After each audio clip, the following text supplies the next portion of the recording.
Welcome to Fitch Ratings Risks to Watch. Each video in this series will focus on a key credit or macro concern for next year. I'm Brian Coulton, and today I'll be focusing on the implications of tighter financing conditions. I'm joined by Monsur Hussain, Head of Financial Institutions Research and Regulatory Policy. Central banks are taking away the punch bowl. The Fed's balance sheet is shrinking by $30 to $40 billion per month. The ECB is making its last purchase under the asset purchase programme in December 2018. The Bank of Japan is still buying bonds on a massive scale in absolute terms, but the rate is well down on 2016 and 2017 and well below the official guidance of 80 trillion yen per year. The combined balance sheet of these three central banks plus the Bank of England will decline by over $200 billion in 2019. We call this global quantitative tightening. This is a massive swing from a combined purchase of $1.2 trillion per year between 2009 and 2017. The global cost of funds is also rising. The Fed funds rate is now back to positive levels in real terms. Apart from a few months in 2009, this is the first time since before the global financial crisis that we've had positive US real interest rates. And on top of that, we still expect 3 more rate hikes from the Fed in 2019. In short, we're in the midst of something of a regime change as far as global liquidity is concerned. We've never really seen an environment of global quantitative tightening before, so it's quite hard to gauge the impact on financial markets and the economy. But some of the likely financial market impacts include higher long-term interest rates, particularly in the US, but also globally, higher credit spreads and more volatility. And because the Fed is leading other major central banks in this process, we think it will also be associated with a stronger dollar. Our broad brush view is that advanced economies in general should be able to cope. The level of interest rates will still be low by historical standards, and many corporates and governments have taken advantage of easy liquidity to push out their refinancing profiles. But an awkward reality is that debt-to-income ratios have simply not fallen since 2009 across the advanced countries as a whole. So in a very basic sense, economic vulnerability to higher rates is no better today than back then. And in some areas, debt-to-income has risen quite sharply. For example, corporate debt to GDP in France is much higher today than in 2009, and US corporate debt is also above pre-crisis levels. Household debt levels are generally lower, but there are some key exceptions, including Canada. And in emerging markets, increases in debt-to-income ratios look to be a bigger concern.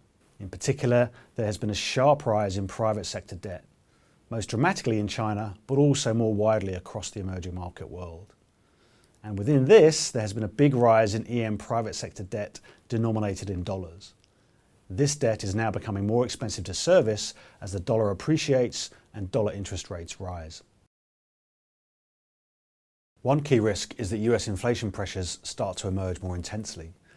This could prompt the Fed to go faster in raising rates than we expect and would be a big shock to the market. Political resistance to central bank tightening could also damage long-term inflation expectations, putting further upward pressure on bond yields. And one important worry is that there's been a clear increase in appetite for lower quality credit by investors in recent years. This is as central bank policies have driven them to search for yield. We see this, for example, in the rapid growth of the leveraged loans market and in the rising share of BBB rated corporates within the investment grade universe.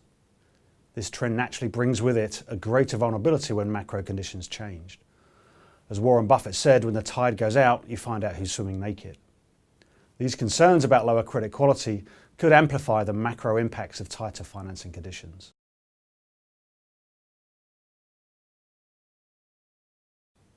Draining central bank liquidity from the financial system, led by the US Fed, is likely to put pressure on risk assets as risk premiums repriced and duration risk increases.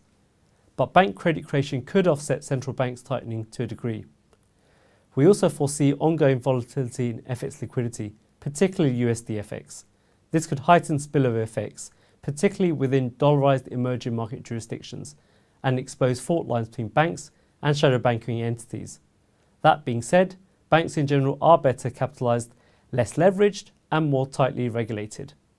However, views on interest rate outlook also matter, particularly US Fed policy rate increases that are linked to late cycle surge in US economic growth.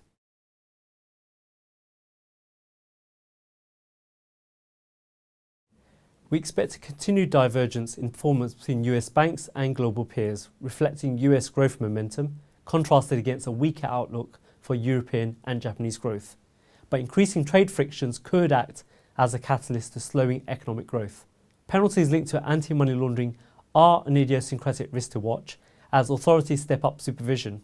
We don't see broad-based upside to US banks' ratings, however, given their stable ratings, and we expect US asset quality to show modest weakening from current cyclical lows, particularly as interest rates increase. Despite slower GDP growth in the Eurozone, we expect a sound performance for banks in most Western European countries. The key areas to watch are political risk, which is contained in Italy and UK, but may spread to other countries, and how the end of the ECB's quantitative easing affects banks' funding costs and asset spreads. Market expectations for a third round of targeted longer-term refinancing operations offering cheap bank funding for 4 years are rising on the back of growing macroeconomic risks.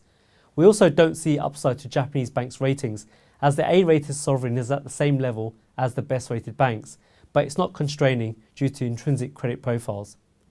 Following years of low rates, their strategic actions don't show promising signs they can strengthen profit organically, while cost pressures persist and US dollar funding has become more expensive.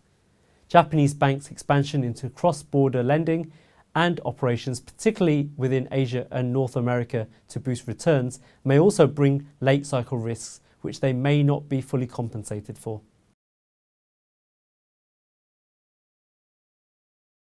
The Fed's fund rate, together with dollar effects, are key global drivers of EM capital flows. All things remaining equal, a 100 basis point decrease in the spread of EM policy rate versus the Fed's fund rate reduces average EM net capital flows by 0.3% of GDP, and a 10% dollar appreciation is found to reduce net capital flows by 1% of GDP when Fed's fund rate is excluded from the estimation.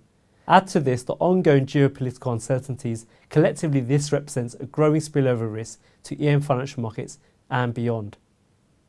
EM banking jurisdictions most exposed to US tightening of FX liquidity concerns include Turkey, some CIS countries and Nigeria.